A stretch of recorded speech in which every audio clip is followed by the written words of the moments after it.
Hello, Hi, Kayla Lords John Brownstone. of Loving BDSM, where we help Kingsters like you have happy, healthy power exchange relationships. We're back with another You Ask a Question, We Answer It kind of video.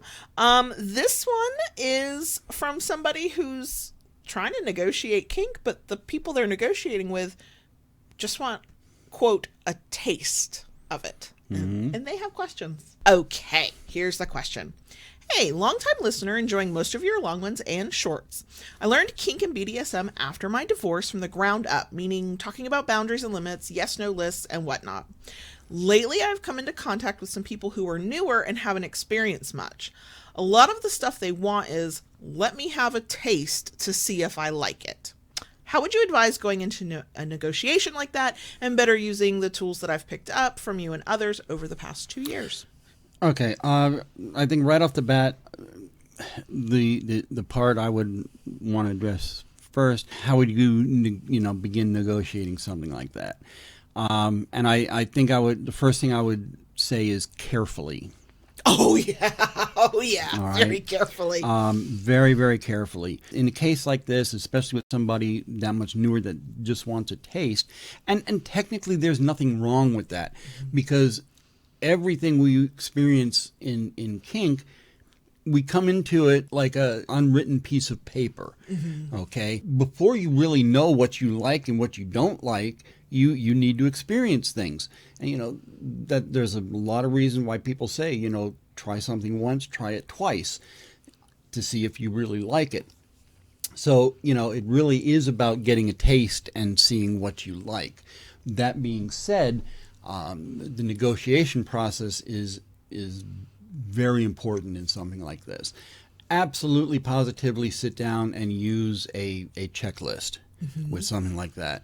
It gives a clear description of what they want and what they don't want.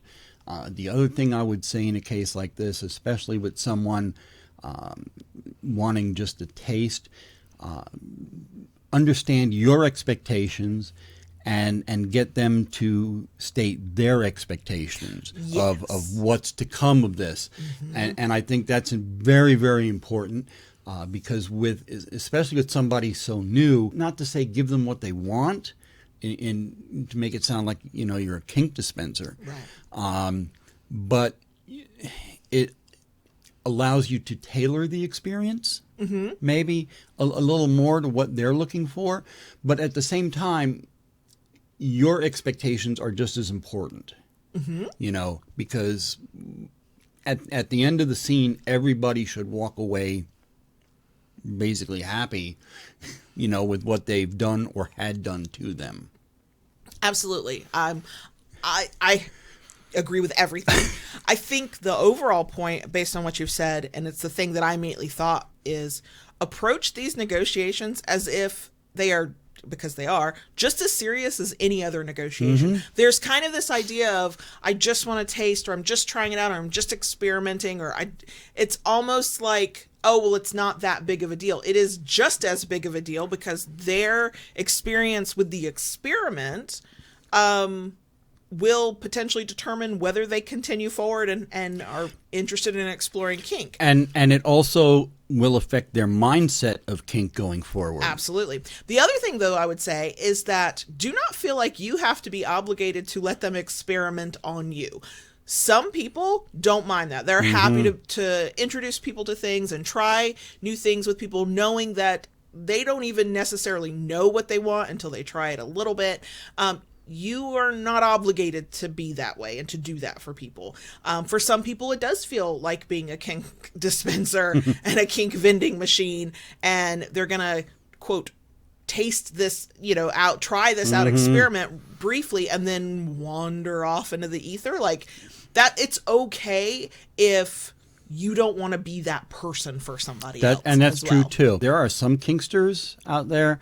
You go on FetLife and you look at some profiles, they absolutely do not want anything to do with new people coming into kink, and that is on both sides of the slash, whether it's a big D top or a little S bottom. That's okay. That's their preference. And there are others who welcome new people with open arms. Right, they're happy to be that person. They're happy to be that mentor, that teacher, and lead them on their first experience. And it is a matter of personal preference. Yep. The thing I would say is, by treating the negotiation as seriously as you would for any other negotiation, you're going to potentially weed out people who really were thinking you were just a kink vending machine. That they could just rock up and you'd be like, yeah, I'll just hit you a couple times with this flogger and see if you like it. Right. Where when you take it seriously, you're like, okay, what is it that you would like to experience? Here are the questions I have.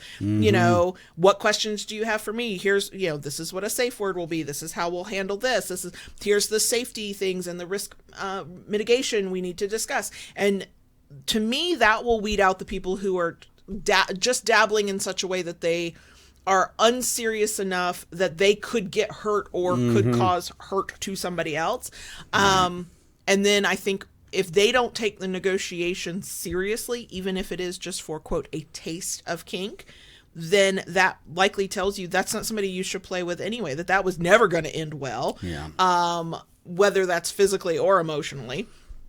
Because the taste of kink, the thing that I think is lacking in a lot of people who dabble and get in and get out, but like to use the language of kink, is that they don't want to do the work of kink. They don't want to think about the safety. They don't want to talk about it seriously. And when you kind of put them in that position where, if I'm going to be the one that, lets you experiment lightly, we're still going to do this right from the very beginning. And this is the kind of thing that should happen in any, planned kink encounter. Let's have this conversation. Let's hash out the details. Let's manage expectations. What are we both trying to get out of this? What do you want? Don't you want? What are you thinking? What are your fantasies? Like the whole thing. If they're not willing to engage with you on that, then you should not be even in a light way playing with them. Right. Let's be upfront about this. Kink is not for everybody. For lack of better terms, back when the 50 Shades phenomenon, both the books and movies were around, there were a lot of people who were like, ooh, this looks interesting, and decided to dip their toes into kink. And some did it on their own and it ended rather badly. Other people did wind up at munches or going to dungeons and things like that. The community I was in at that time, they actually had a plan, how to deal with all these new people coming in. And, here's the thing. It's a numbers game. A lot of people came in and they were like, oh, this is something I've been missing all my life. Right. This is the puzzle piece. Other people came in, and when they realized it was nothing like the fantasy of a book or a movie, they're like, oh, see you later. Right. This is not for me. I'll just do some kinky sex and not worry about the rest of it. Yeah. So, it's a matter of, it's going to be hit or miss, whether, some people stay, some people don't. Right. Lola agrees. Yeah. That's her howling in the background, and we're going to let her howl. So I think we can basically say the answer to your question is treat this negotiation like any other negotiation. Yeah. Talk about boundaries. Talk about the risks. Talk about what you want and are willing to do, what they want and are willing to do. Yeah. And if they are unserious about that, then they're probably not somebody you should play with. Right. Also, it's okay to decide, Lola agrees, that you don't have to be the one that lets people experiment on you. Right. If that does not vibe with you. And that's a very good point you brought up. We use RAC, Risk Aware Consensual Kink. We understand the risks of the things that we do, and we consent to that. Right. We understand that it might go off the rails completely, and we try to have a plan in place for what to do about it. To mitigate that. But we know it could still go off the rails. Right. And those are important conversations to have. I don't care if your taste of kink is like a 5-minute thing or a 5-hour thing.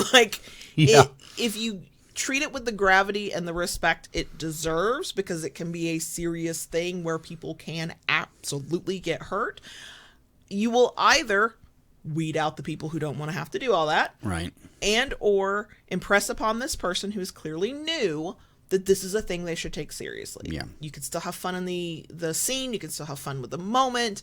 And then again, part of the recap, manage expectations for both of you. Because if you know going in that they're just looking to experiment, they're not necessarily looking for something long-term or more serious or, a consistent play kind of thing, that gives you more information for you to consent to what you want to do or not do. And two, hopefully it helps everybody keep their feelings where they belong and not, end up heartbroken, not because somebody did them wrong, but because the expectations were not realistic for each other and there was no conversation about that. So treat these negotiations like you would any other. And also decide for yourself if you want to participate in that kind of kink experience with people. It's okay if you don't. Yeah. Okay, if you have thoughts, especially if you've got experience with this kind of kink situation and play and negotiation, please share your thoughts in the comments below. If you have a question you'd like us to answer at some point in the future, there's a link in our description box on our website. It literally says ask questions. Click the link, put your question in. It comes to us as an email, and it may be a future video. If you enjoyed this, we love a thumbs up. If you like it enough to want to come back for more, please consider subscribing. And once you do all that, just ring that notification bell so you get updates and new content. Just do what Daddy says. If you really like what we do, want to help us do more of it, consider joining us on Patreon. You get extra content, live streams, videos, such. And you get a Discord server. So there's that. And you can hang out with other Kingsters. And we think it's a good time. Link for that is down below. Or you can go to patreon.com/KaylaLords. Bye.